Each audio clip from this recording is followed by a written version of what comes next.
So hello dear student, কেমন আছো? I hope প্রত্যেকে শুধু ভালো নয়, ভীষণ ভালো আছো। স্ক্রিনের উপর একটা প্রশ্ন দেখা যাচ্ছে, তাই না? প্রশ্নটা কি বলা আছে দেখো।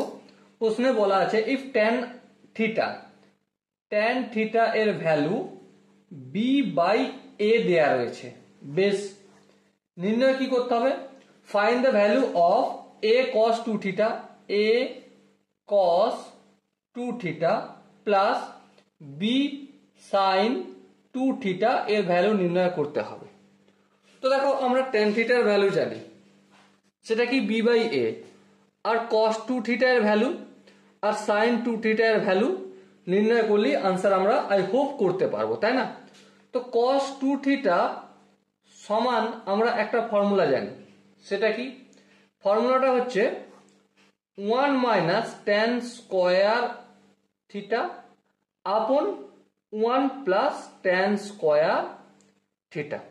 বেশ, এবার একটা জিনিস লক্ষ্য করো, 1 লিখলাম, মাইনাস নিলাম, ট্যান থিটার ভ্যালু বি বাই এ, তো স্কোয়ার রয়েছে মানে B square by A square, 1 plus tan square theta মানে B square by A square.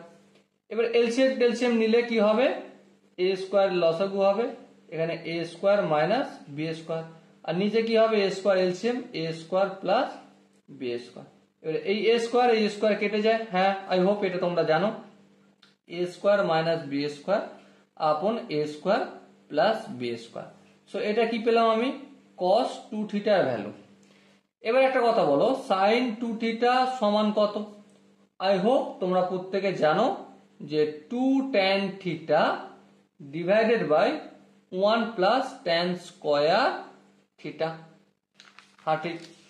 So এবারে লক্ষ্য করো, 2 লিখলাম, ট্যান থিটার ভ্যালু কত? বি বাই এ লিখলাম, 1 প্লাস ট্যান স্কোয়ার মানে B square by A square. এবার যদি একটু ক্যালকুলেশন করি, 2b বাই এ, আর এখানে এলসিএম নিলে এ স্কোয়ার প্লাস বি স্কোয়ার। দেখো এখানে হরে এ আছে, এ এর সঙ্গে কাটবো, এই স্কোয়ারটা কেটে দেবো, তাহলে কি হবে? এ বিটা উপরে চলে যাবে, 2ab by A square plus B square. Okay, so এবারে দেখো এখানে আনসার করি, এ ইন্টু কস টু থিটার ভ্যালু কত? এখানে আমরা বের করেছি কত? A square minus B square upon a square plus B square plus b into sine two থিটার ভ্যালু কত? 2ab upon a square plus B square. এবার দেখো এই দুটো জায়গা থেকে এলসিএম নিলে obviously a square plus B square লসগু হবে। এরও যা এলসিএম নিলে যেটা হচ্ছে এলসিএমটা, সেটার হর এক মানে ভাগফল 1 আসবে, 1 দিয়ে সিম্পলি এটাই রয়ে যাবে।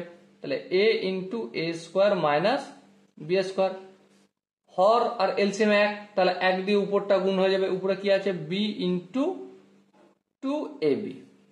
এবারে আরেকটু যদি কাজ করি আমরা, এর সঙ্গে এ গুণ করলে এ কিউ, এর সঙ্গে মাইনাস এ স্কোয়ার গুণ করলে minus A B square plus 2ab এর সঙ্গে বি স্কোয়ার গুণ করলে 2ab square upon a square plus B square.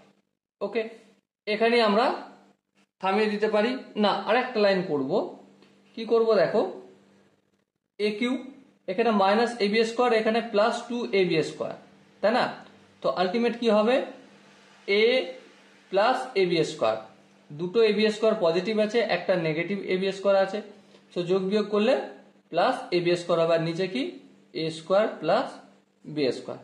আরেকটু কেউ যদি সফিস্টিকেট করতে চায়, এ কমন নেবো, তাহলে এ কমন নিলে এখানে এ কিউ থেকে এ স্কোয়ার প্লাস এখানে এ কমন নিচে, এখানে কি থাকবে? বি স্কোয়ার, আর নিচে কি আছে? এ স্কোয়ার প্লাস বি স্কোয়ার। আরেকটু কেউ যদি সফিস্টিকেট করতে যায়, উপরে এ স্কোয়ার প্লাস বি স্কোয়ার, নিচে এ স্কোয়ার প্লাস বি স্কোয়ার কেটে গেল, সো আলটিমেট আনসার আসলো এ। ওকে, আই হোপ প্রত্যেকে এই কোশ্চেনটার কনসেপ্ট বুঝতে পেরেছো। যদি কোনো জায়গায় কনসেপ্ট বুঝতে অসুবিধা থাকে বা কনফিউশন থাকে, ছোট্ট একটা কাজ করতে হবে। কি কাজ? কমেন্ট সেকশনে জানাতে হবে যে কনফিউশন আছে, আরো ডিটেলসে এলাবোরেট করে দাও। ওকে, আর যদি বুঝতে পেরে থাকো তাহলে অবশ্যই চ্যানেলটা শেয়ার করে একটা সাবস্ক্রাইব করে দাও। ওকে, সো ডিয়ার স্টুডেন্ট, দেখা হচ্ছে নেক্সট ভিডিওতে।